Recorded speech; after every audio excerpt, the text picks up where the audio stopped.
This is the Get a Life podcast. Ex-Cult Conversations. Good evening, everybody. Welcome to the Get a Life podcast, Ex-Cult Conversations. I'm here with my friends Anne and Ross and Abby and Gilly. And we wanted to just delve a little bit deeper into what happened with the Charity Commission. I know there's been a podcast on there in the background, but also some more recent updates, and in particular about what people can do about it if they've got concerns. The first thing I will say is I'm the only one on this podcast that was not in the Brethren when the Charity Commission matter arose. So my friends will have a lot more first-hand knowledge than I will. But just to give a brief background, as most of you know, it all started back in 2009 when a particular Brethren Gospel Hall Trust, the Preston Down Trust, was refused charitable status. And they were refused charitable status because of a change in the law in 2006 that said any charity had to demonstrate they were there for public benefit. And the Charity Commission had two principles of their public benefit test. And the first principle was the benefit must be identifiable. And the second principle was the benefit must be for the public or for a sector of the public. And what they expressly said that that sector of the public couldn't just be for the members of that charity. So from then on in, we all know that the Brethren went on the offensive and did a huge campaign to overturn this decision. And the Preston Down Trust joined forces with the Horsforth Trust, which is up in Leeds, I believe, isn't it? Horsforth Trust. Bearing in mind that it said in the Charity Commission's report, all Brethren Gospel Hall Trusts would be implicated by this decision. And they kind of went on a huge offensive. So maybe if briefly, somebody just say what you remember about that. It's about 2011, 2012 from being in the Brethren, what you remember. It was weekly. One of the things that was started pretty much straight away was weekly emails with a link to a smart sheet, I think it was, where you had to document. There was 4 categories. I can't remember the categories off the top of my head, but there was 4 categories that they classed were of public benefit. One was given to charity. One was preaching on the street corner. There was 2 other categories, and you had to record what you'd done in terms of the past week. And that was sent around every Monday, I think it was. Right. So they'd got a record of what they'd been doing. Yeah. They also set up what they called PI days, which were public information event days, where they'd have a marquee in the car park of the local meeting room and invite the public to free food and to talk to members of the congregation. And a Bible. They wouldn't, and give them a Bible. They weren't allowed to. As far as I'm aware, they were always very careful about letting anyone actually in the room. So these were held in the car parks in the marquee rather than actually come into our church. Yeah. Wander around. So it's not like a standard church where they come in and have a look around. It would be a marquee with a catering setup. And I remember being, if you volunteered to help out, you'd be selected to serve on a particular team. So you could be on the catering, you could be on the PR team, you could be doing car parking, there was even young people walking around the local areas with like sandwich boards to direct people to the events. And then there was obviously the setup of RRT, the rapid relief team or something like that, which basically was a team set up in every place where they would attend accidents, fires. It was more, to start with, it was more emergency events, but then I think it's progressed to public events such as, handing out water at, public races and stuff. And they got, there's still to this day, there's very much, the branding on that is huge. they've got marquee gazebos printed up. They've got trailers printed up with their name on it. All sorts of things that they do to try and demonstrate. And this the sad thing is, you speak to people who have been on the receiving end of these events or these helps, and they go, "Oh yeah, no, that was they were really kind, they were really generous." And it's like, yeah, if only you knew the meaning behind it, if you actually knew the true the true reason it's being done. Yes, and what else has been done from the form of their practices. Yeah.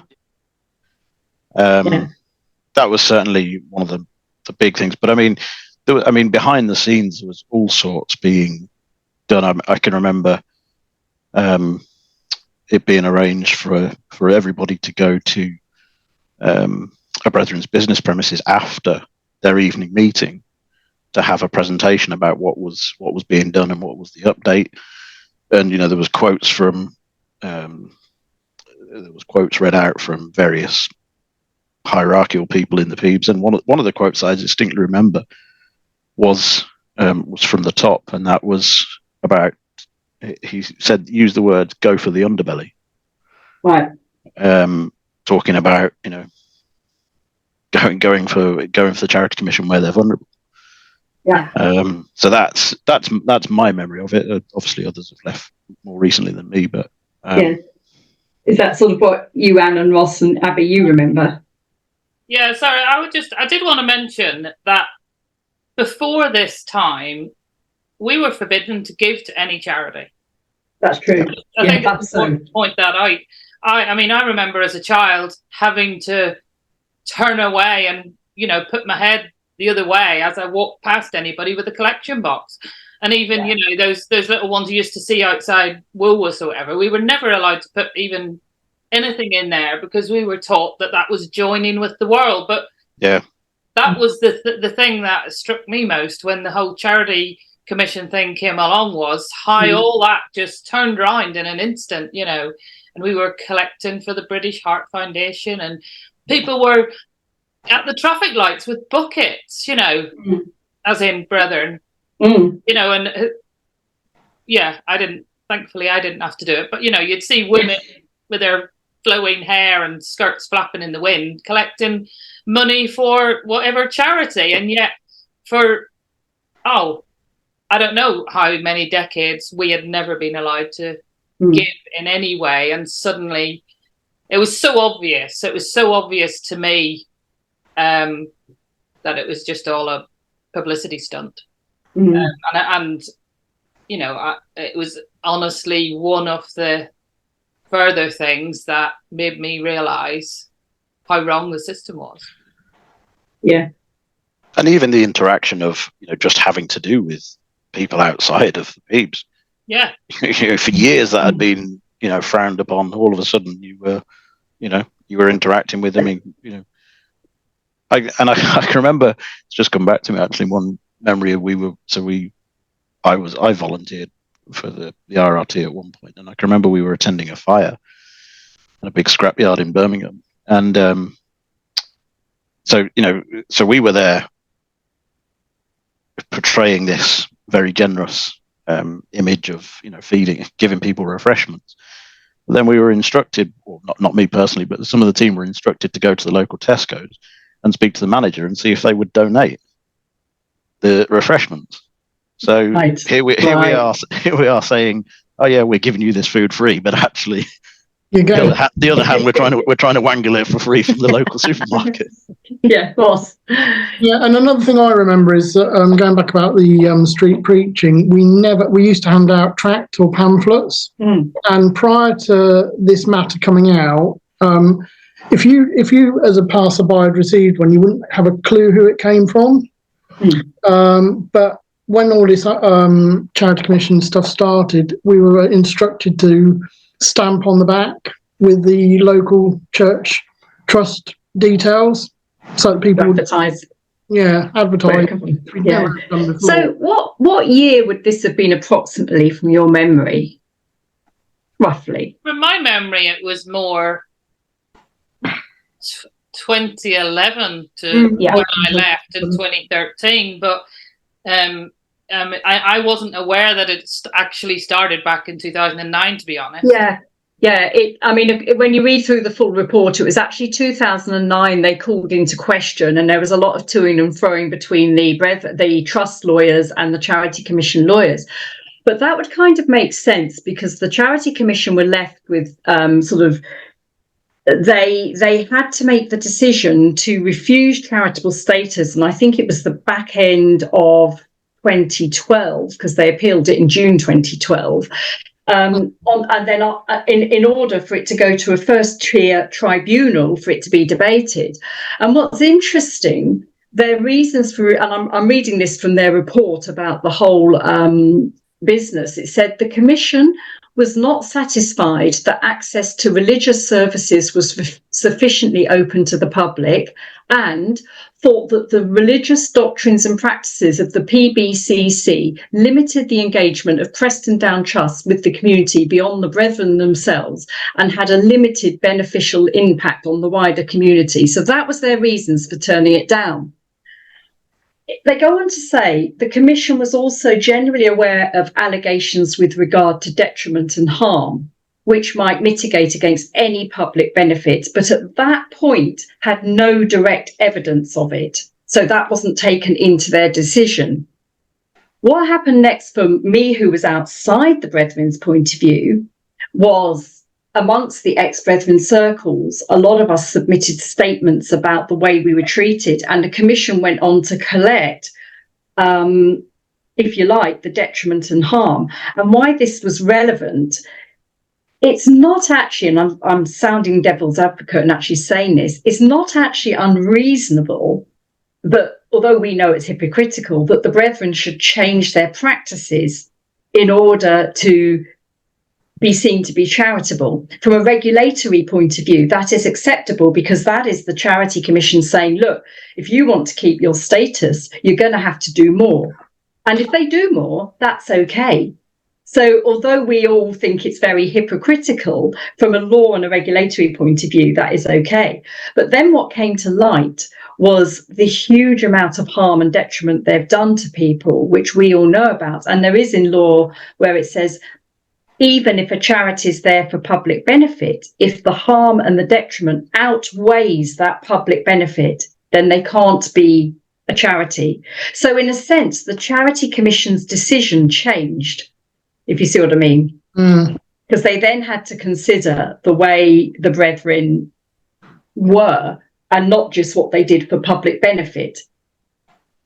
And what I wanted to do was actually, if I turn to page 19 of the report, is actually read out the concerns the Charity Commission directly raised with Preston Down Trust that worried them, because the Brethren have kept their charitable status on the basis that these concerns have been addressed. And yes, some thoughts on that would be good. So the first one was the nature and the doctrines of the PBCC generally. That was their first concern. And they bullet pointed that to say the imposition and control of strict codes of behaviour pervading all aspects of life, restricting freedom of choice through a centralised and authoritative system. That hasn't changed. I didn't think it had, Abby. No. The second one was, go on.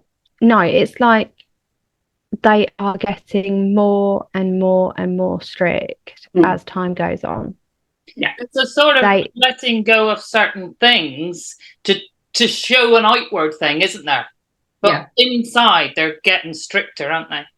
Oh, yeah. You can't even travel without putting your name on a piece of paper. I know that for a fact as well, Abby, now, for that you have to actually ask for permission and fill in a form about why you want to travel. So, for example, if you wanted to go and see your children in a different meeting, you can't just go over there and see them. You have to ask permission.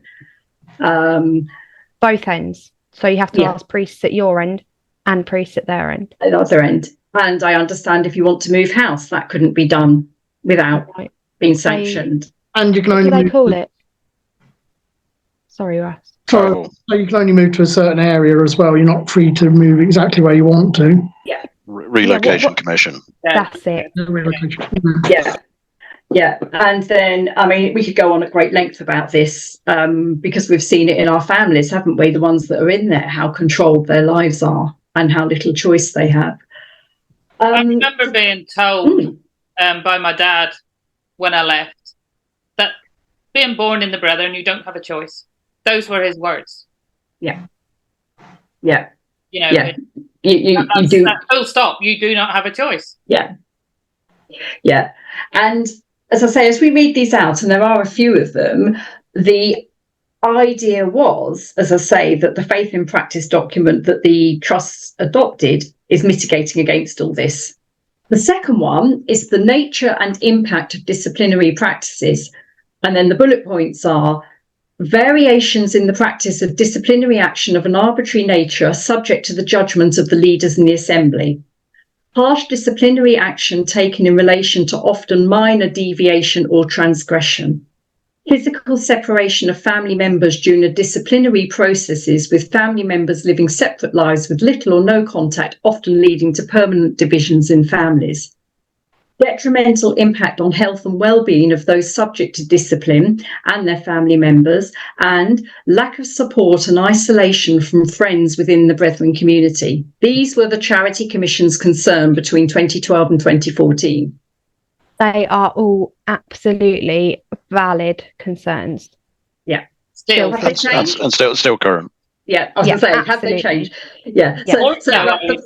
More so almost. In my experience, you were even separate in your own house when you were confined. You had to have your meals in your bedroom.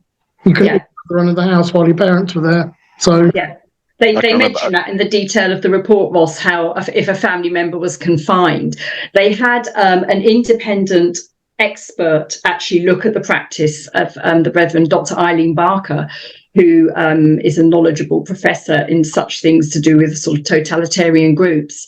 And she brought that up, how if you were confined, you were separated from your immediate family. And we know that husbands are separated from wives, aren't they? And the harm that can cause. Yeah. So that's the disciplinary practice. Sorry, I'm helping quite a few people at the moment leave. Yeah. And people are literally just left to it. Yeah. They're like, go on then, see how far you get. And they want you, they will try and set you up to fail. And some of these young people now that are leaving are some of the bravest, strongest people that I know. And what the Brethren don't realise that they're actually doing is they are giving these individuals ammunition to fight even harder. Yeah. And to be even stronger and be like, no, you're not going to win.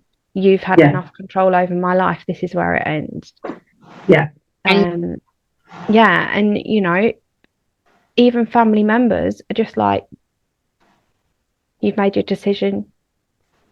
Yeah. Bye-bye. So from what we've seen between 2014, and I do pick that date because that was the year that all the trusts were supposed to have adopted and made the changes.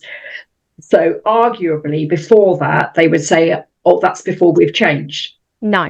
So I thought, I thought inside the Brethren, before I left, that it had all changed. I fully believed it. They had a review. They had this, they had that, they had labels for different things where they would contact people that were wrongly shut up or wrongly withdrawn from and conversate with them and like try and offer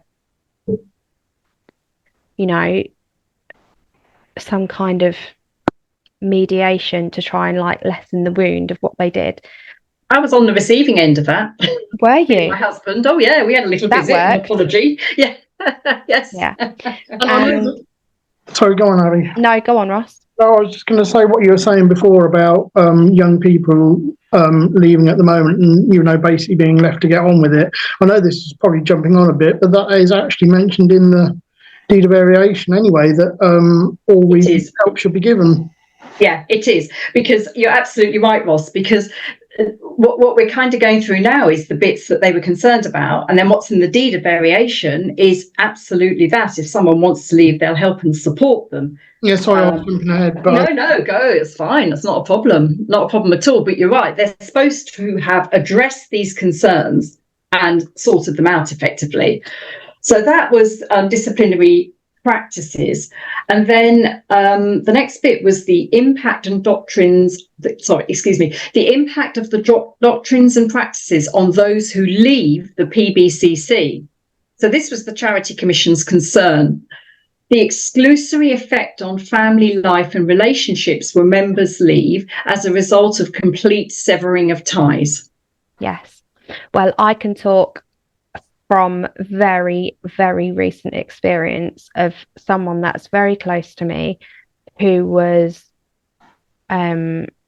really suffering with mental health, and someone went to his father and said, look, this person needs you. And the father refused point blank to go and help this person. Yeah. And they literally, like, even for us, I've got nephews that I've never seen. Yeah. So you are completely, like, I was talking to my husband about it the other day. They might as well have had a funeral for us. It is. It's like a living death, isn't it? Yeah. And actually, you have to go through a grieving process. Yeah. That takes.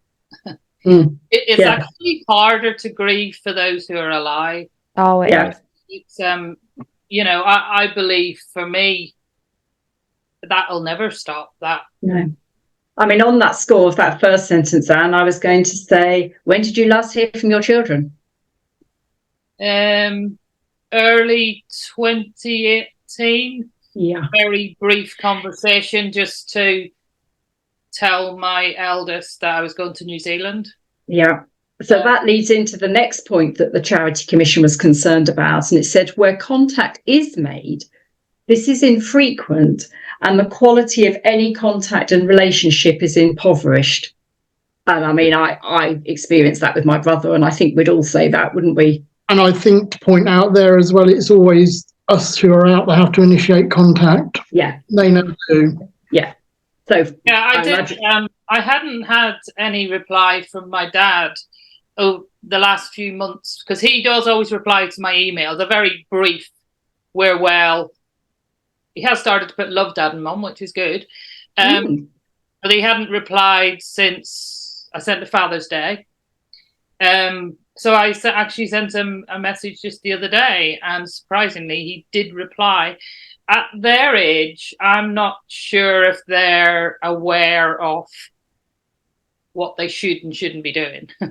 That's something else we'll come on to. I don't think most of the brethren are in many ways.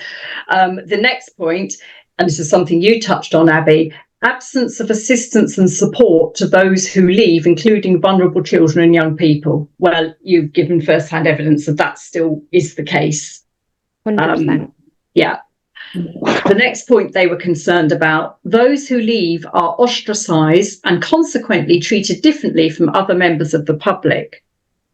And I think that's a fair point. I think a Brethren member would be more friendly towards a never Brethren member than an ex-Brethren member. Absolutely. I think a good case in point is a recent person we've had on the podcast. Her dad's funeral, there were about 600 people, and most of them were non-brethren. Oh, yes. To his body, and she wasn't allowed. Yeah, I remember that. Absolutely good point, Ross. I think that's fair. And of course, their view on that is that, these worldly people are ignorant and aren't in the light, whereas we have turned our backs from the light, so we're massive sinners and evil. We're more worse sinners than they are. Yeah. And we're infinitesimally insignificant. That's it. And we're wretched unfortunates that are consumed by our own wretchedness. Yeah. And that's how another example of of what you've just said, Jackie, is my experience at the school where my child goes to.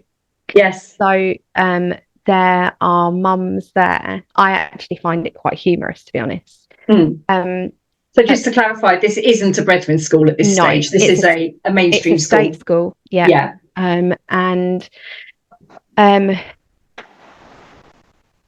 couple of the parents in particular will talk to non-Brethren parents as if it's just like normal conversation. When it comes to me saying good morning or how are you or whatever I say, I am met completely blanked. You're blanked.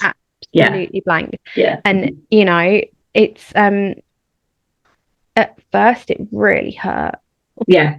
And actually I got really cross with one of the mums the other day because I said, see you later, and she just pretended to be on her phone, and I said, excuse me, don't ignore me, there's no need to be rude. And then the next day I said morning and used her name, and she did it again. She ignored me, and I turned round and looked at her, and she was like, what is your problem? You have a problem, you do. And I'm just saying good morning. Like, you can't even be polite. No, we just because I've left your stupid cult or church or whatever you want to call it doesn't make me any less human. You can still be civil.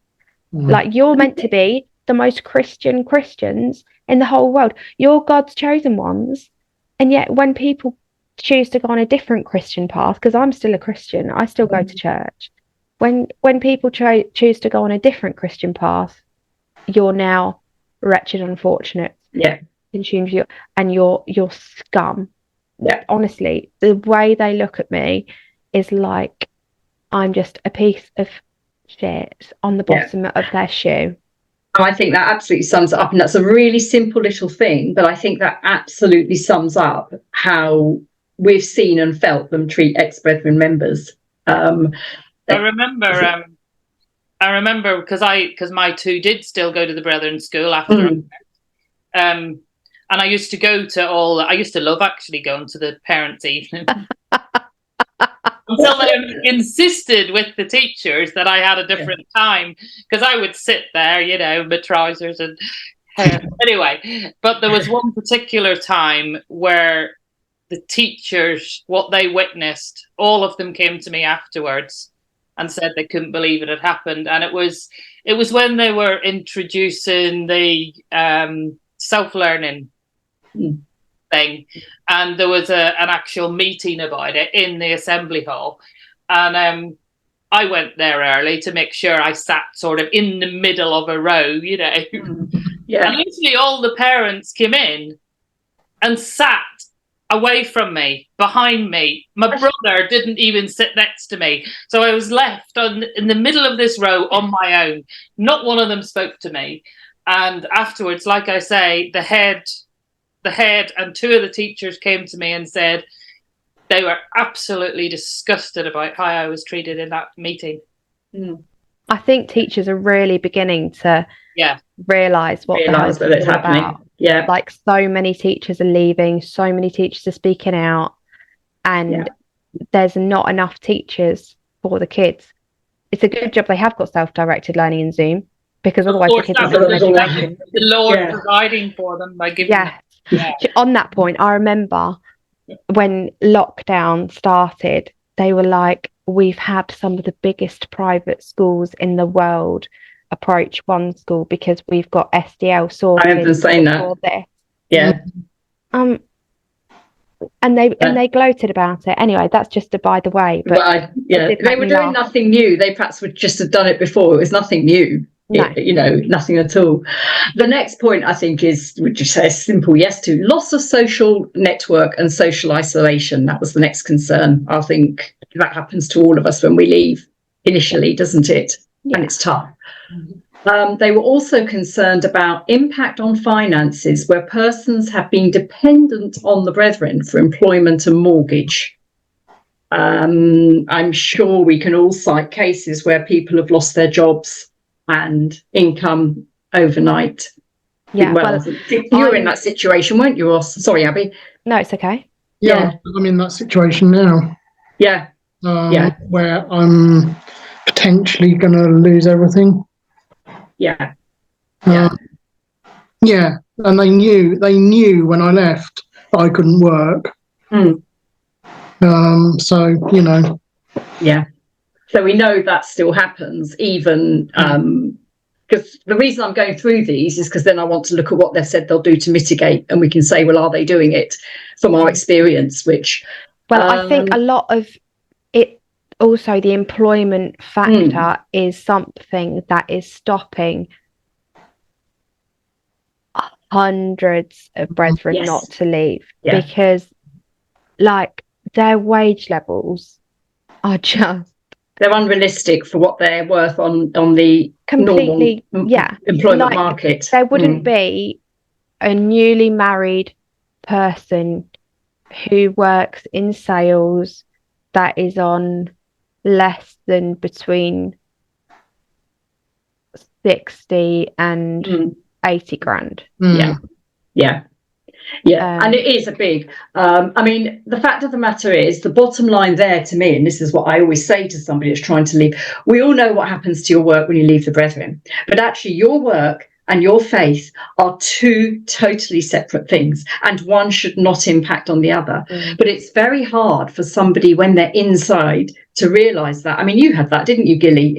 You probably realise it now, but at the time, you don't have the mental capacity to fight that corner as well, just to hold on to your job in the short term so you can get sorted, do you? No, but the other thing I want to point out on that is that what you've got in the PBs is people who are in jobs that they are completely not suited for. Yeah. You know, I look back to my time in sales. If I've been out 10 years, so I'm able to sort of analyze where mistakes that I've made.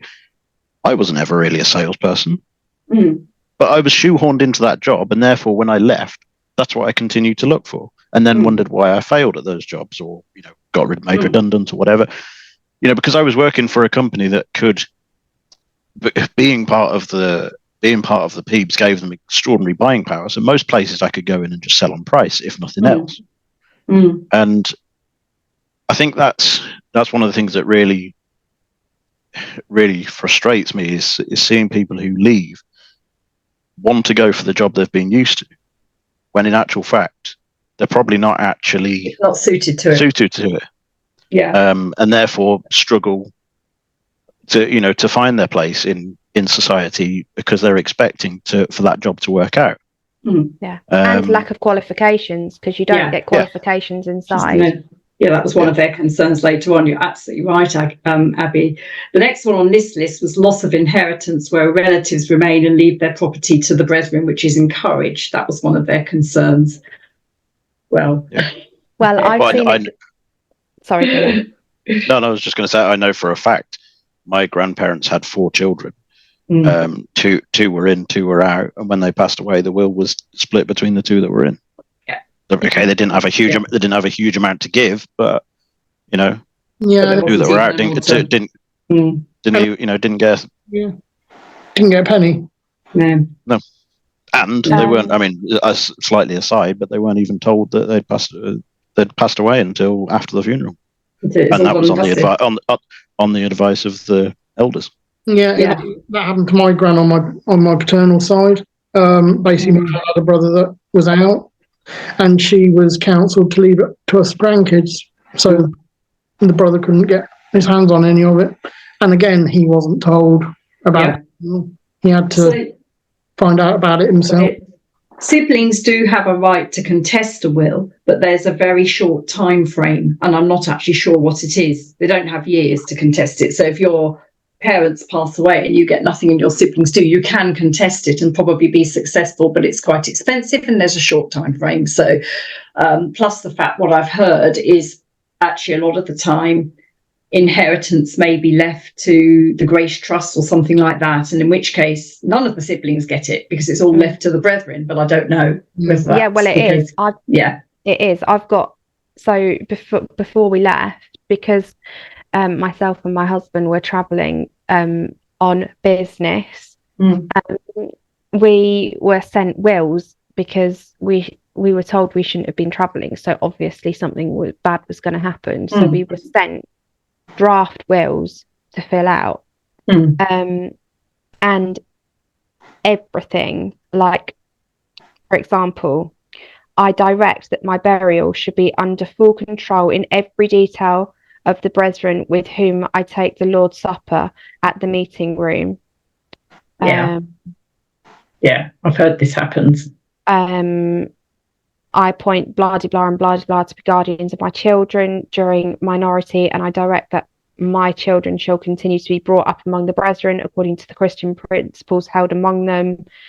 My executors shall hold the whole of my estate on trust, either to remain or sell it on the following trusts, to pay debts, inheritance tax, and executor expenses, to divide the residue equally among blah blah blah. It's all about making sure you're tied in there. About making sure that everything that you own, including your children, if you own your children, kind of, is given to the brethren. Nothing goes anywhere else. It's all designed like there's two different wills. One of them is a bit simpler, but both of them refer to brethren. It's tying you in, basically. Like, it's not a will that you were allowed to do, was it? No, you couldn't go and get your own. What do they call them out here? I don't know. No, you couldn't go and write your own, basically. No. And leading on from that, they were also concerned about the inability to participate in funeral arrangements and services of brethren and relatives. I think that's a bit hit and miss, if I'm honest. I think sometimes some people are, and sometimes there's point blank refusal in my experience. I don't know so much about subsequent to 2014. But I mean, I can't prove it, but I sincerely think that my dad's burial was wangled so that I couldn't get there. They changed the date. They reckon that the grave diggers weren't available at the public cemetery, so he was being buried. No one's buried at a public cemetery anymore. Are they not? No. Okay. It certainly sounds as if they didn't make it easy for you to attend your dad's burial, even if you wanted to, did they, Ross? And that was how long ago? That was relatively recently. That was just before COVID. Yeah. And they certainly didn't phone you up and say, this is the date and time, be nice to see you. No, definitely. No. So I think they've got like the meeting rooms with land have graveyards on them. And so they're behind locked doors anyway. So they're not a public cemetery. You can't go and visit. So if you want to go and visit your loved ones, you're not allowed to take flowers. All the gravestones are the same. You're not allowed to sit and mourn. There is someone there that will take you there, open the gates, let you in, wait till you come out, and then lock up. There's no sentimentality to it. That is their plan. You're not allowed to be sentimental about loved ones that you've lost. And in Coventry there was a lady that lost her husband, and she was pregnant with his third child at the time, and she went through so much. And like, I know if like I lost a loved one like that, or my husband like that, I'd literally sit on that grave for days and boo, because I'm that kind of person. But she never got that opportunity. She couldn't just pop up whenever she wanted to, because you can't do that. The only reason I say about public graveyard is that an ex-brethren friend of mine who has now sadly deceased, her parents died just before my dad, and they were actually buried in public graveyard. I think the public graveyard. If there isn't one near, sometimes they do, don't they? Yeah, and the other thing is, I do know, and this is going back a long way, in the 60s, the brethren were very much encouraged to buy graves, because my father bought one. And it could be that your friend's parents had a grave already. Yeah, but they only moved to Swaffham in the late 2000s. Yeah. Yeah, no, but my father, they bought them in the 60s though, and that you keep you buy them. So I don't know. I mean, I'm speculating. Yeah. That might I know that is the case with some of them where they've bought like doubles or triple greys. Yes, yeah, where you can and there's still a space for the for the last remaining person. Then they will use. So the person that I'm with at the moment, she just said that so she was buried at one Brethren's meeting room, and then they dug her up and moved her to somewhere else. Oh my because there wasn't permission to bury her at that meeting room. Okay, so I think what we can conclude for that, although even if they are buried, that if they can, they will move them and bury them in the Brethren grave. Yeah. So the last 2 points, not last two, there's about 6 more, but the last two I'll lump together because this is quite a funny one that peculiar fun that concern the Charity Commission. Threats of legal action against those who speak out against the Brethren, and fear and anxiety of repercussions for themselves and family members who remain in the Brethren. Do we think that still goes on? Yes. Absolutely. I know so many people out here, ex-Brethren, that have some of the most damning stories, like heartbreaking, but they are so afraid of speaking out, A, because of what could happen to them potentially, B, because they still have family and children inside and they don't want anything to ever happen to them. Because let's be honest, us speaking out here, the stuff that's like being said about me, that's gone round, that is completely untrue.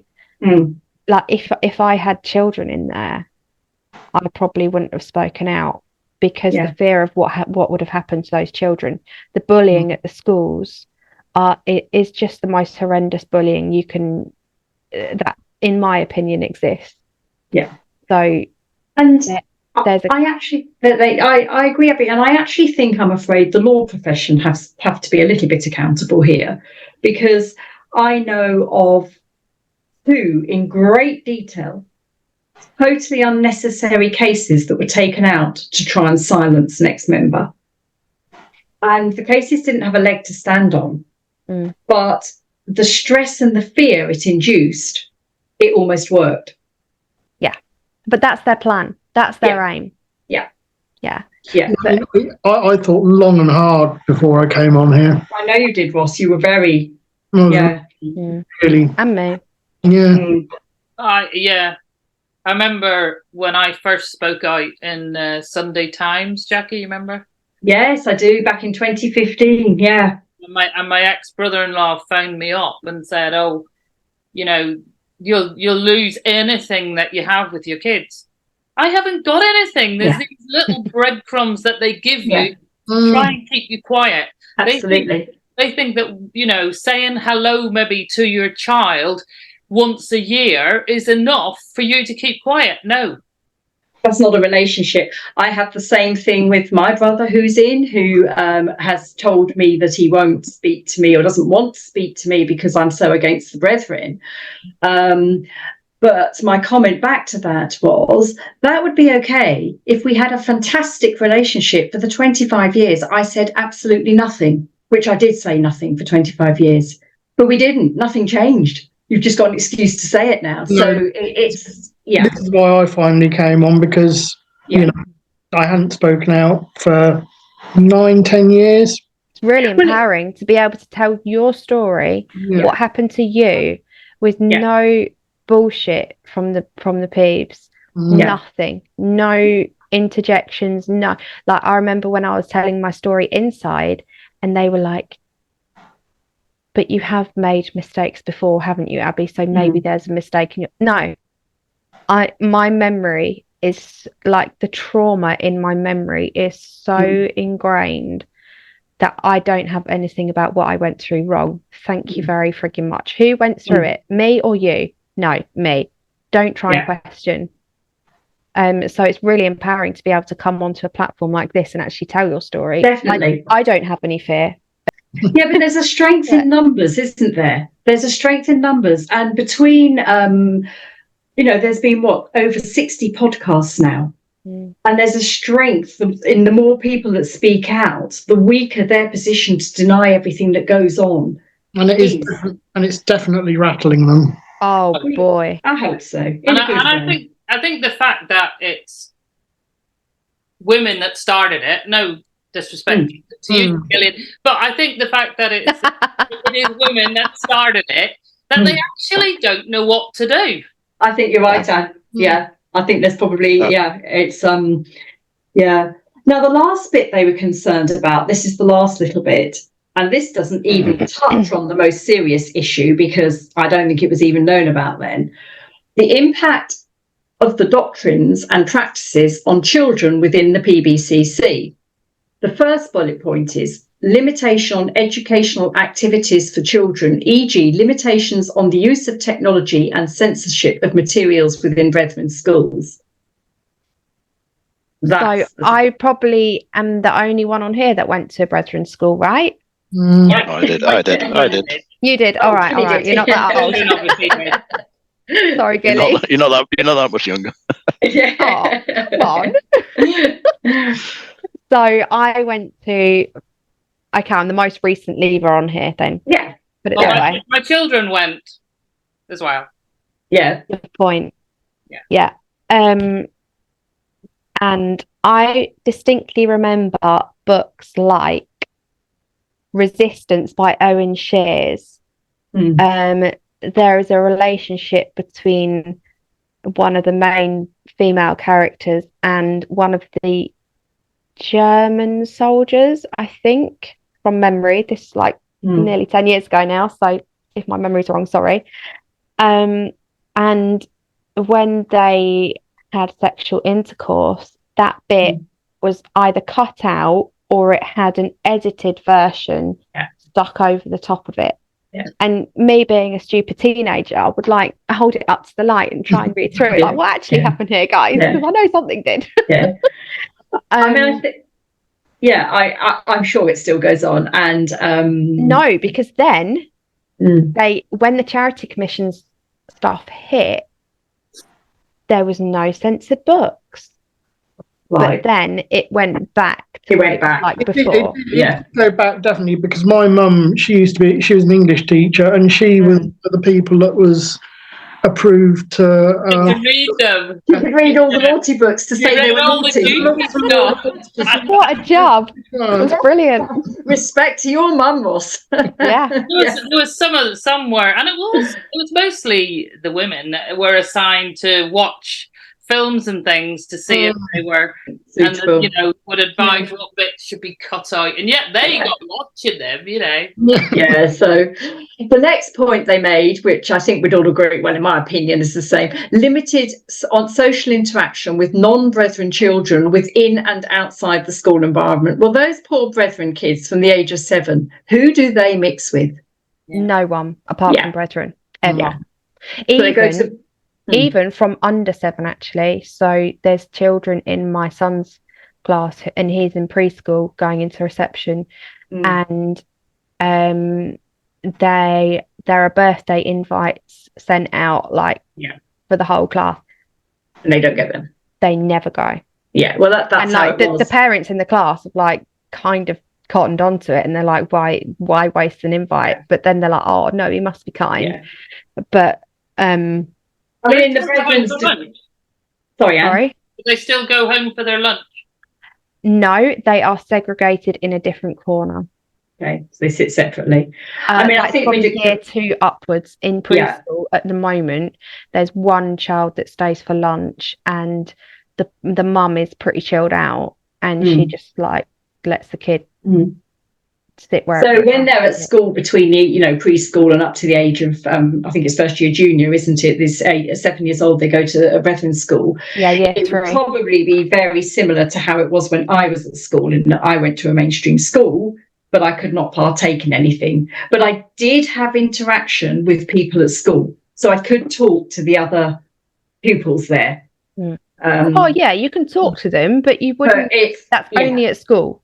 Yeah, parents aren't absolutely. looking. You wouldn't interact outside. No. So I think we can safely say that concern of limited interaction outside of brethren schools is still the case.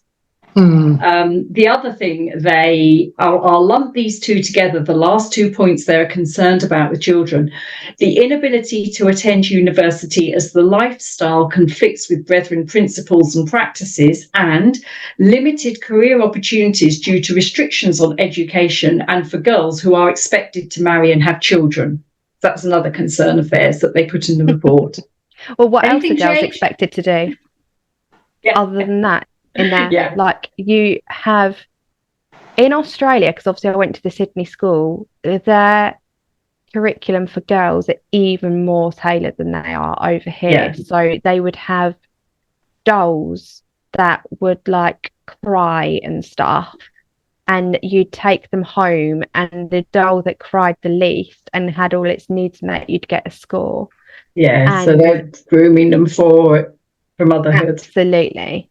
And I 100%. think the biggest problem to me with that is actually what Gilly touched on earlier, that if you get, or somebody of any age leave the brethren now, their education and career experience is so limited that, I mean, a lot of people that leave have to lower their expectations if they're looking for work. Would that be a fair thing to say compared to what they had in the brethren? Yeah, 100%. Point on that is, and it's not a defence, but the extortionate wages that the young married males get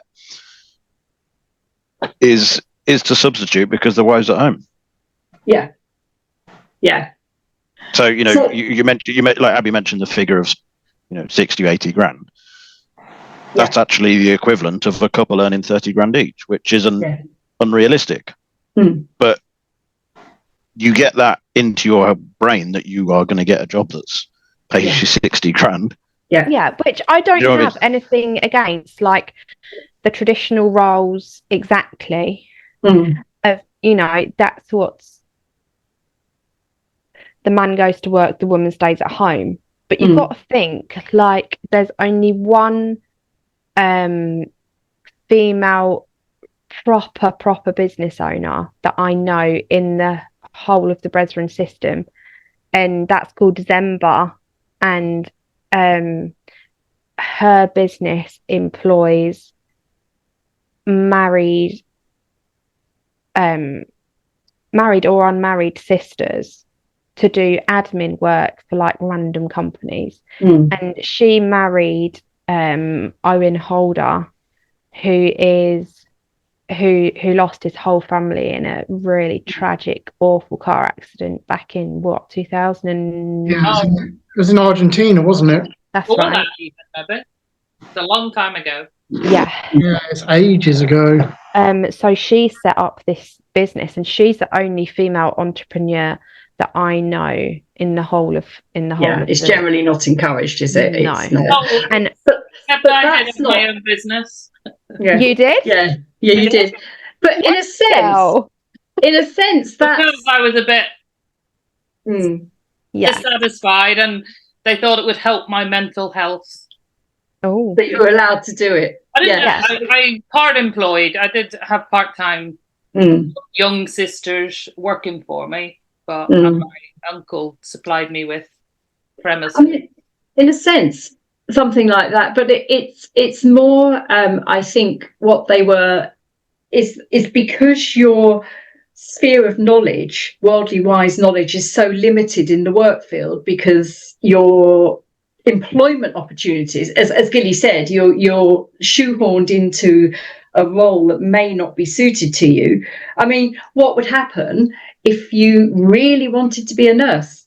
Or it couldn't happen, but it's so. I've got some things that Bruce Helser said about universities.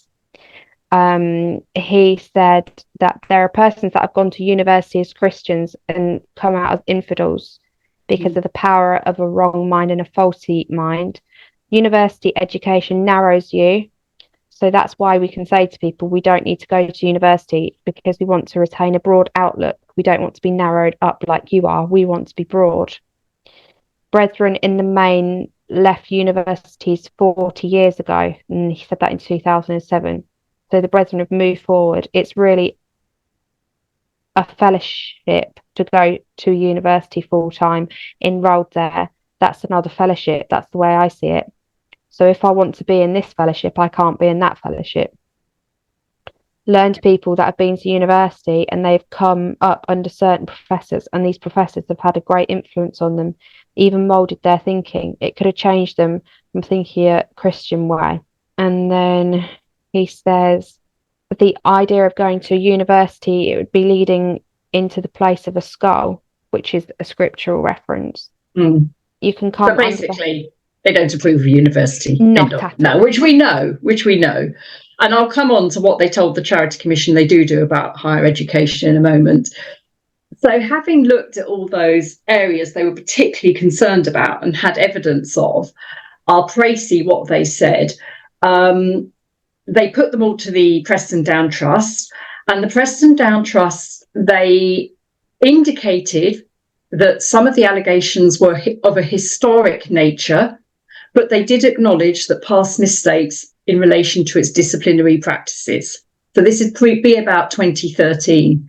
They further demonstrated willingness to make amends for these and to do what they could as a Christian organisation to ensure, as far as it was consistent with its religious belief, it would act with Christian compassion in the future, particularly in its dealings with the disciplines of disciplinary practices and in its relationships with former members of the Brethren. My husband's and Gilly's uncle. Yeah. They had like a sorry session. Yeah. And my husband's parents invited, so it's a mum's brother. Yeah. And they invited him over every Saturday evening from memory. It was one evening of the week anyway. And it happened, I think it was 3 times off the top of my head. And then the priest clamped down on it and said that this isn't right. And that evening, the other brother was coming over from Germany, and he was halfway over here, and they rang him and they said, sorry, you can't come anymore because the priests have said that it's not right. And we're breaking down separation. And that was it. They never saw him again. And my husband has vivid memories of that, and the memories tie up with his uncles, and that's what happened. So they had their sorry sessions, but they meant absolutely nothing. Unless you were prepared to go back. That was all they were about. And when it started getting out of hand. Yeah, definitely. John Hale's. There was a couple in Peterborough who used to have their son who was out. He used to come over every Saturday, and as soon as the priest knew that basically he wasn't wanting to come back, it was shut right down. Yeah. Okay, so it still happens, and the Commission concluded that they said they considered there is enough evidence to support the view that there are elements of detriment and harm which are in real danger of outweighing public benefit, although it did acknowledge these haven't been tested under cross-examination. The next interesting sentence, I thought, the most serious detriment and harm related in the Commission's view to the allegations of the treatment of ex-brethren and to the disciplinary practices. The Commission asked the PBCC to address these issues, which they were willing to do so. On paper. Thank you, Abby. Yeah. I mean, this is their full report. This is how they've drawn their conclusion. The Brethren would have been willing to do so on paper. They would. Whether they actually did it is another thing.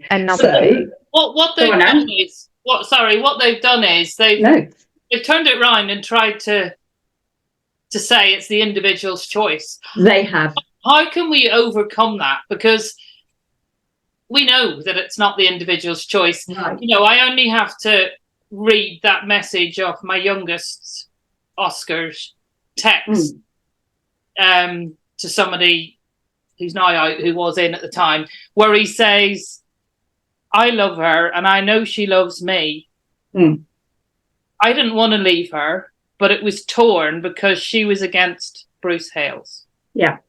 I don't know the answer to that question, Anne, but what I do think is, if anybody in the Brethren watches these podcasts, well, please do watch them. They do. You do have a choice. And because of this document, you can make that choice to get in touch with your family outside. And there is actually nothing the Brethren can do about it. And if enough people inside know that... They do something about it. And this is the problem, Jackie. They absolutely annihilate you. And I'd love to hear from you. Yeah, but if enough people do it, so it's not an isolated incident, eventually it could change. I'll tell you why I say that. Maybe I'm an optimist. I've been told that I personally am trying to take the Brethren's charitable status away. I wish I had that power. I don't. Okay, there's no way. It's not a case of trying to take their charitable status away if they behave as they've agreed to behave. The problem we have as ex-members is as we've said, this agreement on paper, and we'll go through the points that they've agreed to mitigate against all those things the Commission were concerned about, and they're carrying on as if it didn't happen. So our job, in a sense, is to try, and it will be slow going, to empower those inside to be strong enough to actually enforce it. Now, I agree, they do. At this point, Abby, I know if they do, you get into trouble for contacting somebody. But fear can be broken down, I believe that. With enough force, fear can be broken down. That's what I believe. Is this a good point to bring in that members actually don't know about this document because they've not been given a copy? Yeah. Well, that was another thing. I thought every household was meant to have a signed copy. Well, we never had one. Not every household, every person over the age of 18 was supposed to have an individual copy. No, I never saw it. And to keep it. So I can tell you now that this was a concern raised with the Commission at the time, is that the trustees will agree to the changes written in the deed of variation that they adopt, but the Brethren wouldn't know about it. So your children, Anne, and all the rest of our families wouldn't know that actually they are allowed to contact us. I'll put it this way, by the time I left, as far as I know, my dad and mum didn't know what was actually contained in the document. No. That was 2014. But I think a really big point to make here is that you are indoctrinated to think that you can't. That you don't have a choice. And that you can't contact people.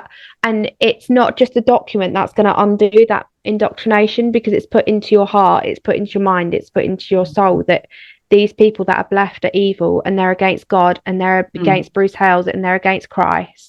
So that comes on to the other argument we could use, the other way we could approach it in a moment. But I do know what they did to mitigate that problem was, I don't know if it was every meeting, I think it was, that the document was actually read out in the meeting. And I know for a fact that it was handed to every male over 18 as they walked into the meeting room. The deed of variation was read out, and it was said at the end of the meeting, they have to hand the document back. Yeah, and I think that happened, and then basically probably most of the Brethren kind of thought the Charity Commission matter sorted and carried on. Why only male? Plus. And also, how do you retain the information in that short amount of time? You don't. No, you can't do. That whole document could have been read anyway. Yeah, it was. I think they probably just read out the faith in practice bit, which was the added bit to the deeds, and they had to do that in order, because legally they have to incorporate it in the trust deeds, and the congregation have to agree to it. Well, they're not going to but that's their way of doing it. But I think you're absolutely right, Abby, that the majority of people in the Brethren are not aware of the content of this document. Hopefully, if they listen to this podcast, they might be a bit more aware afterwards. The document, I agree, it's an indoctrination that's in your heart and your head from birth. But the document is the closest thing to any accountability that we've got at the moment.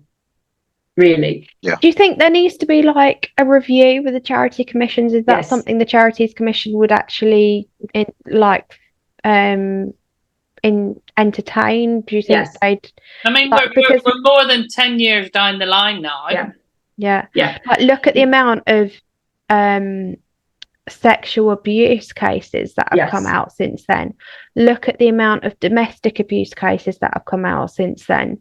Yeah. It illustrates the serious harm that is happening inside there. And just because there's a beautiful flash red RRT sign in front of, you know, a bushfire scoured background doesn't mean that they're charitable at all. No. There's two ways. I think the first way I've mentioned is about trying to get people inside to realise they do have a choice, but I do totally accept that is a difficult road to climb because of your mind, because of the mindset when you're in. I was there myself. The second way is a review, but the only way, the Charity Commission are a regulatory body. A regulatory body won't investigate because somebody says something's happening. They need hard evidence. Yeah, it's class. And that evidence needs to be tried in a high court. And the Charity Commission, they've actually, so if you were to raise a concern with the Charity Commission, we can put the link on the podcast in the chat bit of it. There's a specific form that you need to use. Or you can just Google raise a concern about a charity.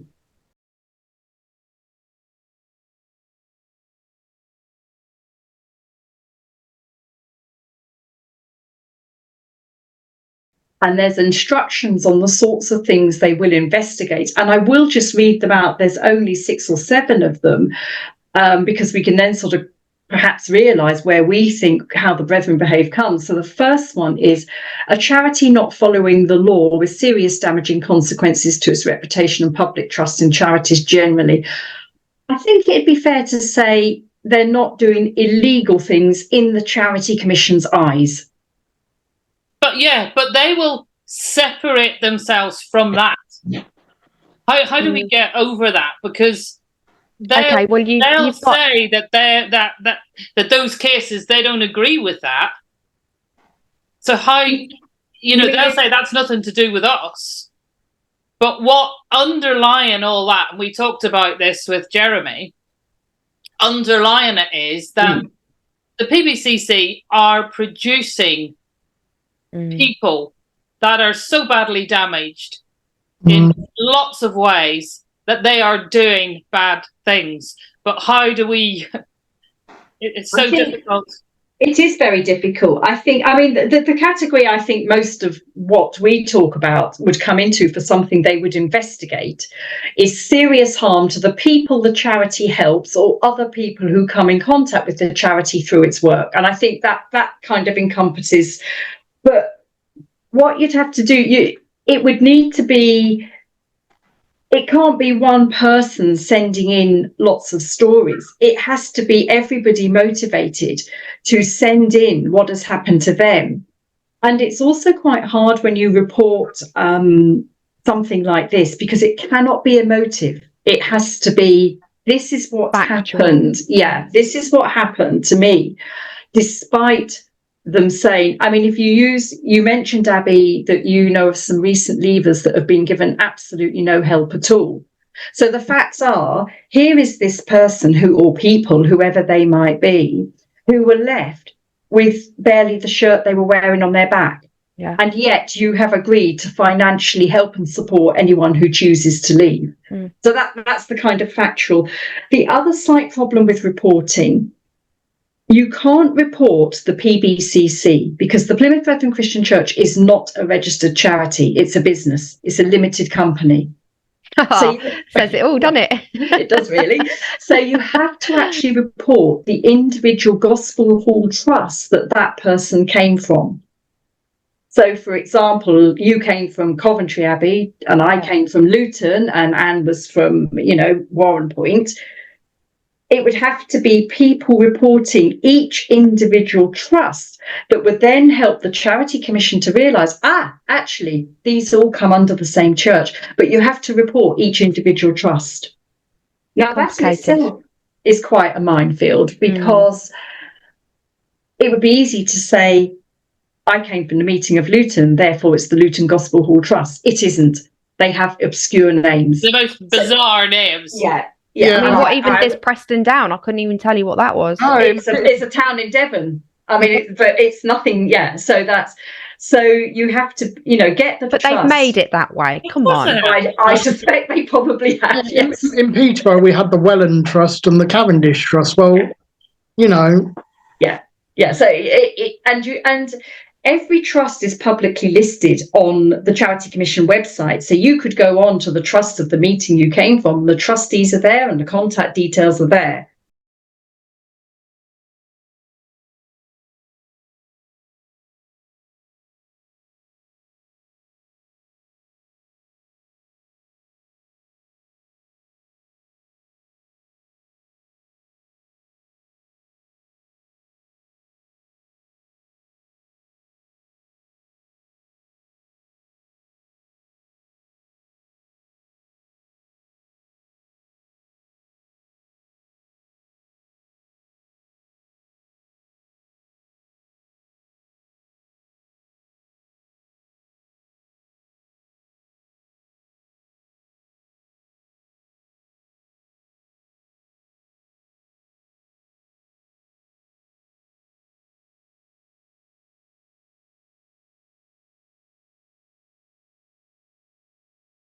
But the thing is, it makes it even more a minefield, because they have separate trusts for not just their main halls. They have separate trusts for all the subdivisional roads as well. So there's more than one trust per locality. Yes. Right. Yeah. And also, I'd be really wary, because you're going to get a knock on the door from them people, from those trustees. You know that you are. You probably wouldn't, as in if how it would work, if then you filled in this form and you reported the ex-Gospel Hall Trust, and this was my concern, I tried to leave and I was given no support and they forbid me to speak to my mother or whatever has happened, and I believe this is in breach of what the trustees. Bear in mind, the report says the Faith in Practice document, where they agreed to help people that leave and to keep up relationships with ex-members, they've also said is legally binding on the trustees. So they are legally bound. So there's going to be people going to jail then, or? Well, I don't know if it'd go that far, but I am 99% certain that a letter from the Charity Commission to a trustee saying, I am concerned about what I've heard, can I hear your side of the story, would make them move. A lot of trustees resigning. You'd have a lot of trustee changes, yes. Like what? But that's the thing, and they'll just get someone new in. But they can't, Abby, because they have to be accountable to the Charity Commission. So actually it would be the trust, if they suddenly have a complaint and 3 of the trustees resign and 3 come in, the regulatory body would see that as suspicious. But what it needs is enough people to feel strongly enough to report their stories to the Charity Commission, which they can do through the website. And I think if there were enough, there is already quite a lot on file that has gone on file, because I know lots of people have reported incidences and they've kept it on file. And the more that goes on there, the more the Charity Commission will be pressured into looking at this and to see whether the PBC really have changed as they assured the Charity Commission they would back in 2014. Okay. So, yeah. So would I be able to use like that message of Oscar's? Yes. And say the letter from Natasha that I got in 2017, which is very clear why she can't have anything to do with me. Yeah. Can I use those? Yeah, because as a regulator, they like hard evidence. So it's actually better you do use those things, because then they've got, you can always anonymize them if you don't want Oscar, your son's name in it, but they actually prefer hard evidence like that, because the letter and the text message you can't deny you received that. It's that's actual evidence. And I think. What about the emails I sent to my mum? Could I use them? It depends what they say, Ross, because but that's the sort of thing they want. Yeah, go on. Obviously, I referenced about her not even giving me a kiss. Yes. Because it would be a breach of the testimony. Yeah. Yeah. And whenever I spoke out in 2018, whatever it was, and I mentioned that some of the words out of that letter of Natasha's, I mean, they were so, like, they turned around. Well, first of all, they assigned her a lawyer. Yes. And then on top of that, they got her to tell lies about me, to say that that wasn't why she left home, even though it's in the letter. Yeah. But, you know, she came back to the journalist with all this rubbish. Yeah. And well, this is the thing. They've got so much money. They said that as well about I was a gambler and I was this and I was that. Yeah.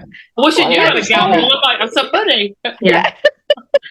And the other thing that is sometimes helpful is, if you were wanting to raise a concern, is that you stipulate why you think it's the trustees are in breach of that document. So, for example, I've just got some of the things they agreed here. Let's pick the obvious one about helping people that leave. I'm just scrolling down. Here we go. So what they put in this document: where persons seek to leave the community, reasonable assistance should be afforded to them in terms of support and or financial assistance relating to employment and other matters where they have been dependent on the community for that support. So in other words, if you've got a situation where that hasn't happened, you actually directly relate it to that and say, you know, this person left and there is no way that that happened. And I believe it's in breach of that document. And how about if it happened, but it was the actual family that had to cough up rather than the brethren themselves? I don't know is the answer to that, because they would probably argue, well, we did try and help. Yeah. That clause was put to my brother. That very clause. His reply to the person who sent it to him was, "You've taken the words out of context." Yeah. Where have we heard that before? How can you take it out of context? It's quite clear. You can't. I mean, and this is why we need somebody independent of us and brethren, because let's face it, we've all got a bias because we've all got our stories, haven't we? To review it. Somebody independent needs to look at it and make that decision. Yeah. The other person one. Can I just quickly say, Jackie, that the person that I'm with at the moment sent this document that we're talking about to the priest and the family. We'll wait for Abby to come back. The other one I wanted to read out while we are still recording is regarding family relationships. She'll come back in. And it says, reasonable steps should also be taken in these cases, consistent with and subject to any legal requirements applying to the persons involved and the human rights of any persons involved, to allow the continuation of family relationships where a family member has left the community, including providing access to family members, in particular children. And it doesn't say how old the children are either.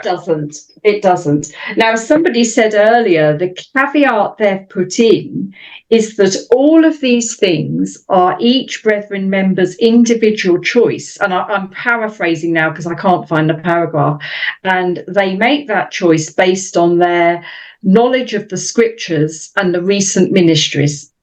Yeah, so that's important. Yeah. Because that then links it.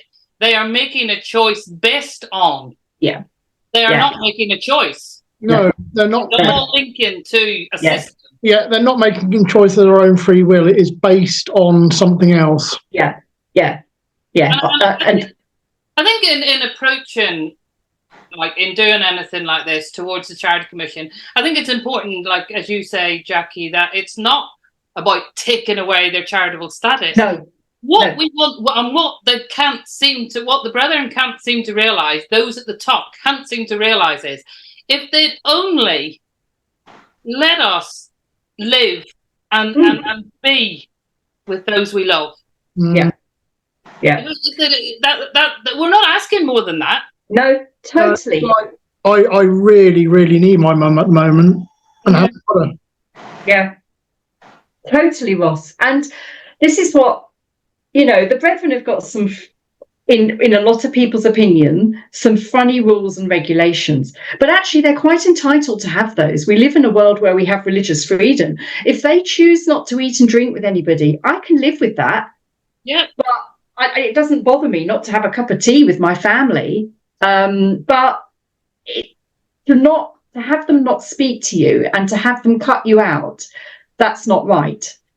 The problem there is we know from recent evidence that the person at the top has actually gone so brave and so brazen about it that they have publicly said in their published printings that brethren shouldn't be having anything to do with anyone who's left, which is in direct breach of the agreement. But the problem we have is that they've got so confident that no one's going to do anything about it. If your child read in black and white, or if any of our loved ones read in black and white, you'll be better to take rat poison or cyanide rather than have contact with us. Yeah. You cannot blame them. No, you can't. That means they don't have a choice. No, they don't have a choice. All you like, that was taken out of context. It's there in black and white. There's nothing to take out of context. No, I agree. And I think that's probably the sort of purpose of why we wanted to actually talk about this on a podcast, is because if we can help people that have got stories as to how they can perhaps effect change. If the Charity Commission realise that, in a word, the brethren are not sticking to what they agreed. We actually met with the Charity Commission in 2015. And as a regulator, they told us that they would rather encourage a charity to change than take away their status. And I get that. Taking away the status is a huge legal implications. Mm-hmm. But what they've done, essentially, they've accepted that the brethren have said they've changed. But to everybody that's tried to leave or have contact with families since 2014, nothing has changed. Nothing. And they only have to make those changes.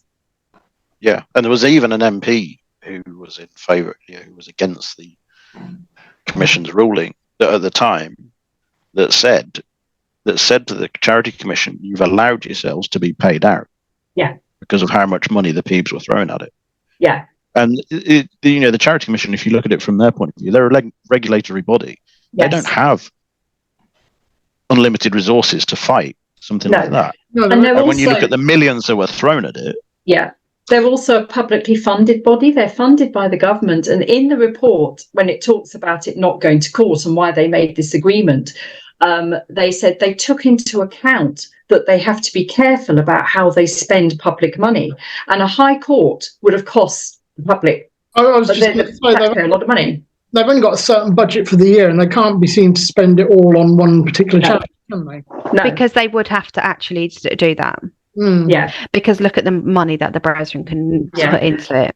I mean, the concerns they had and the evidence the Charity Commission had in 2014 was due to go to the High Court in January 2014. Mm. And this agreement was adopted like 4 or 5 days before, and the High Court case was cancelled. It was that close to the wire. But that's a very typical high-level lawyer. So in my sexual abuse case, it was ready to go to trial, and then all of a sudden, right at that last minute, they put guilty pleas in. Yeah, it's a very clever, manipulative move, which only really high-end, high-cost lawyers will be prepared to do. Mm. Yeah, but then it saves them a trial, because ultimately at the trial, let's be honest, they wouldn't have got charitable status. I think it would have been very close. They were having prayer meetings like every, I think when it got hot, like the fire was hot, it was like before every meeting they would have like a special charity commission matter. Like, and like even these, like the one they have every Wednesday about us. Yes. I feel so privileged. Oh yeah. Oh, is that important? Yes. No, but it's this podcast and our stories are having more of an impact than I think even they realise. Yeah. So well, that's what I hope. And I hope as a result of this one tonight and our discussions, if they reach people inside the Brethren, they may feel they can't act. And I understand that. I do get the mindset. Although it'd be lovely if they could. I do get it. Me too. Because I've been in that mindset. Yeah, well, so have I, a long time ago. But same here. Not long ago for me. We wouldn't have dared contact. But we all knew that charity, the RRT, was set up because everyone knows that. There is no denying that anyone in there does not know that. Unfortunately, that was set up. Yeah, the motives were not genuine. And unfortunately, that was also addressed in the report, because what the Commission said about that, they said it was suggested to them that the motives behind it were purely to retain charitable status. But unfortunately, the Commission can't judge on motive. They can only judge on evidence. And at the time, the evidence was there was evidence of ongoing wider participation with the community, wider community. Well, there is now. There is, because look at all the like fancy Facebook posts and the social media posts and the like meeting the Prime Minister, and like I remember when that happened at Grenfell, and there was like an email sent around afterwards that under no circumstances those photographs of Boris Johnson shaking I think it was potentially Glenn Stacey, wasn't it? shaking his hand, because it could be used. Well, of course it could be freaking used. Like we all know why that happened. It wasn't just he walked past our tent. Like I mean, I think whatever we think about the charity the Brethren do and the motives and the falseness of it, and I believe all of that is there, from the Commission's point of view, that probably evidences they are there for public benefit. But what they don't address is the harm and detriment that's going on in the background. And that's the other aspect. If the harm they cause to people inside the Brethren and to those that leave outweighs the public benefit, which was where they were at in 2012, at the end of 2012, beginning of 2012, sorry, even though they do that public benefit, they still I'm not sure if it outweighs. I'm not sure if it outweighs, because you look at the handful, even though the handful's getting bigger, of people that leave, like there's at least one trailer in every locality in the world. And on outreach, they'd be reaching, if it was a big event, they'd be reaching thousands of people. Like, for example, they keep like handing out bottles of water at marathons. Like, think of how many people would run a marathon compared to how many leavers there are. What about the whole thing of their churches not being open for the public? Well, that's another issue. We haven't even touched on that one, because that's is that not a big one? Because is that not the reason why churches get charity status? Is because they're like a place of refuge for the public to go to. They're a place of public religious worship. In the Preston Down Trust, it states 1. The services of worship conducted in each gospel hall included in the property of the trust, other than the Lord's Supper and services convened for a particular family or by a visiting elder, minister, servant or evangelist for the benefit of a congregation gathering by way of special invitation, should be open to all properly disposed persons who wish to be present and observe such worship. properly disposed persons are members of the public, whether members of the brethren or not, who 1. Respect the gospel hall as a sacred place, 2. Do not threaten the safety or privacy of the assembly, and 3. Come to the service in a spirit of gravity, genuinely wishing to learn from the teachings that are given there. 2. We should ensure that a gospel hall in every locality displays prominently outside its premises a sign indicating how persons from outside the community, including former brethren, can attend a hall for worship. 3. We should offer to people who attend our gospel halls for worship from outside the community, including former brethren, the opportunity to better understand our faith and services, through literature or in person. That again was something they touched on. I didn't really touch on it because there were quite a few points, but they said about that I'd have to find the paragraphs and it would take me a while to scroll, that they were aware they had security gates and so on, but there was evidence that they were changing the signage and that was all changing too. Yeah. Let me grab my phone because I took a picture of the sign. But with the detriment and harm, I think the point is, in 2012, the Charity Commission decided the detriment and harm on the basis of the evidence they had, albeit it wasn't tested in a high court, did outweigh the public benefit.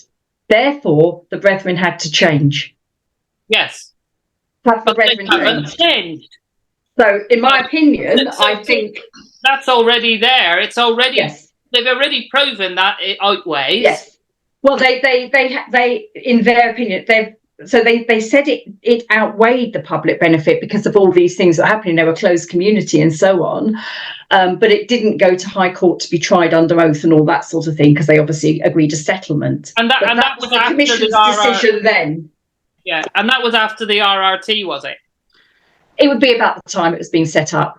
Yeah, it was 2012.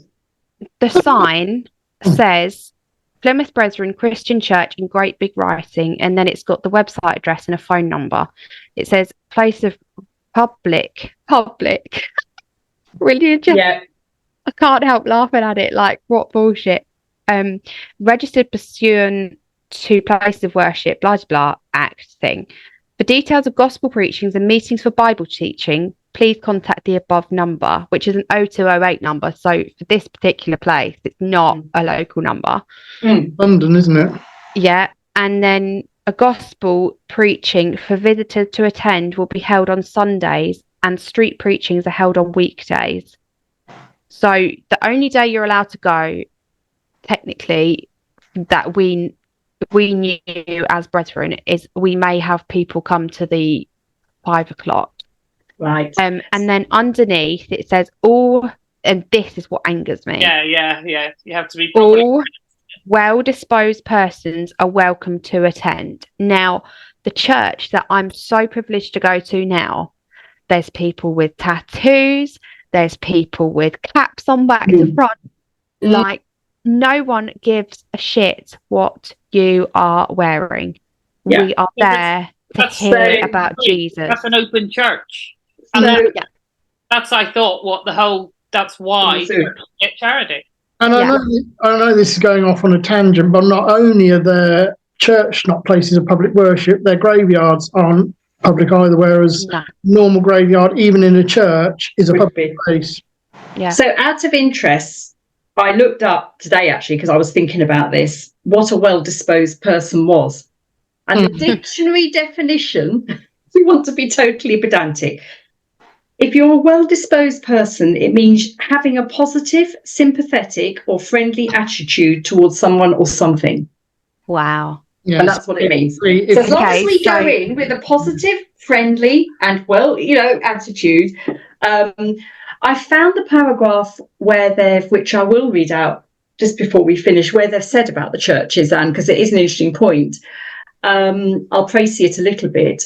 The evidence showed PBC meeting halls are protected by fences and gates, which the PBC say is for security reasons.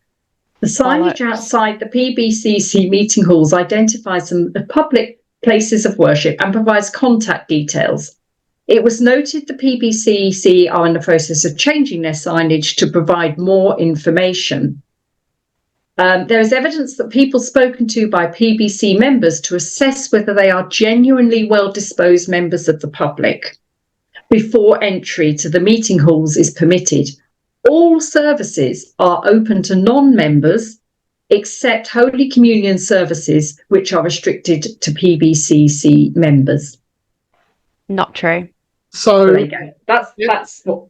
am I right in thinking that in a normal church, Holy Communion, anybody can go? Yeah. Yep. Yeah. Yes. In our church, like in the preamble, they invite you to partake in the Lord's Supper, and they refer to scripture that you believe in the Lord and you believe that he's gonna, I can't remember exactly what they say, but that you're a Christian basically to be able to partake in the Lord's Supper. In the Church of England, it's left, and most other churches, Methodist churches, left entirely up to you. They do sometimes say if you've been christened and confirmed, they'd prefer that. But actually, you can go up and receive the bread and wine. And if you don't want to, the symbol is you take your hymn book with you or something and they give you a blessing. And that's pretty standard. But they do not stop you going into the service. Yeah, you can still go into the service. Oh, yeah. The service. Yeah. And you can go into the service and not go up. That's what I mean. You can still go in. Yeah. I remember when I can't remember where I was local, but there was a husband, or I don't even know if they were husband or wife, a couple, that came to one of the gospel preachings. And firstly, there was an announcement to say that Bruce Hales' name must not be brought into the gospel preaching, which it had to be said because he was part of the gospel, so they had to take that bit out. And the preachers actually really freaking struggled. They couldn't actually preach a genuine gospel. And then the poor lady, it was the first and only time they ever went, someone had tried to put a headscarf on her with the stuffing, whatever they call that material that goes underneath to make it comfy, and the headscarf was like this. Okay, so everyone collapsed into laughing when she came in, and even I did, I'll be honest, even I laughed. But now I look back and I just think how freaking humiliating. I don't think she'd go back, would she? No, she never went back. No. Yeah. But there was, when I lived in Sydney, someone died and their family that were out of fellowship went to that burial, and they, it's obviously a different rule for Sydney, but they actually just sat all together in the, and there were sisters behind them and brothers in front of them. So maybe it's a different rule for different places, maybe, or where it's more under the spotlight, like Sydney, they have to not try and be as strict and segregated as they usually would be. That was the point is you cannot just walk into one of them. No, you can't. No, you cannot. And I have no problem if I were to go to a brethren meeting with putting a headscarf on. Yeah, shall we? Shall we all go? No, never. I have nightmares about sitting in one of them. Yeah. But I would have no problem with dressing as they would expect me to dress, because if I walked into a Sikh temple, are you sure? Well, I would. No, I would, if that's their belief. Because if I walked into a Sikh temple, I would cover my head. Clear tights. Well, I'd wear a skirt, Abby, and I'd put tights on. Designer outfit, that's what designer scarf. We're not there to ridicule that side of it. It's the point that their places are not public religious worship. And I actually have, this is a whole other discussion, but I actually have grave concerns about some of the things that are said behind those locked doors in a place of public religious worship. But that's a whole other discussion. I think we'll have a podcast about that. It's been another podcast. It's going to be a long one, that one. But I think I want to say thank you very much, everybody. And the message I want to leave, and I think you would agree with me, We are not here with the sole aim of taking away their charitable status. We are here with holding them accountable to keeping it.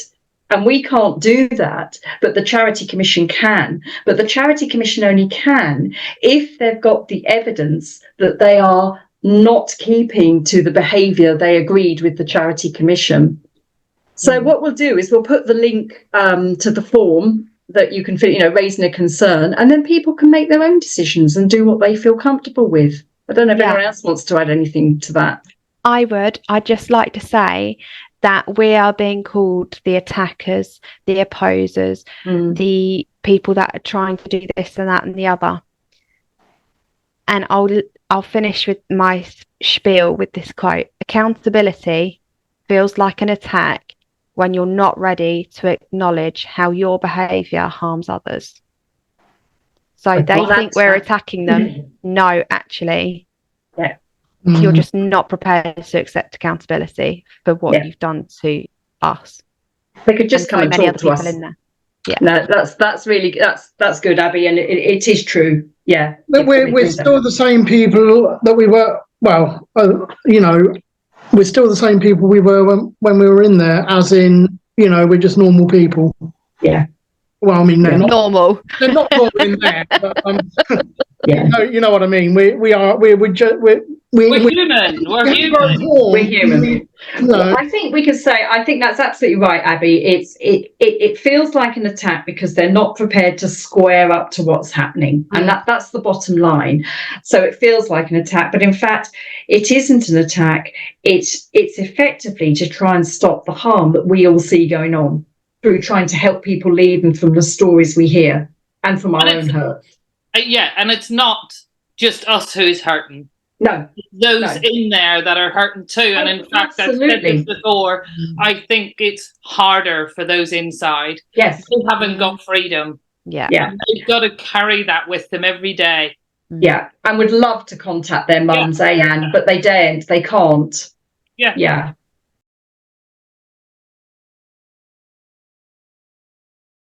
The theory that we're the ones that have turned our backs, put our barriers up. We're not. No. It's them that have done that. No barriers from our side. No. Doors We would wide open. No judgment. Yeah. Thank you very much, everybody. It's been a pleasure as always. And we'll put the link in the podcast down below when it's published. And if anybody does want any help, please feel free to contact us and we'll help you if you do want to put any concerns into the Charity Commission. I'm quite happy to help people. Thank you. Thank you.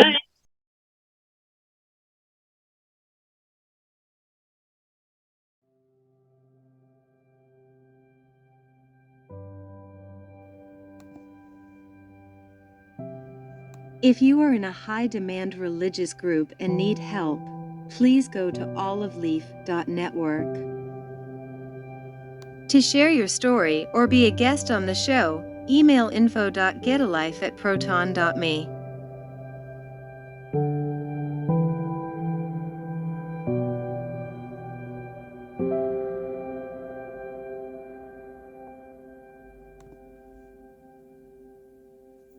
Please remember to like this video, subscribe to Get a Life, and comment.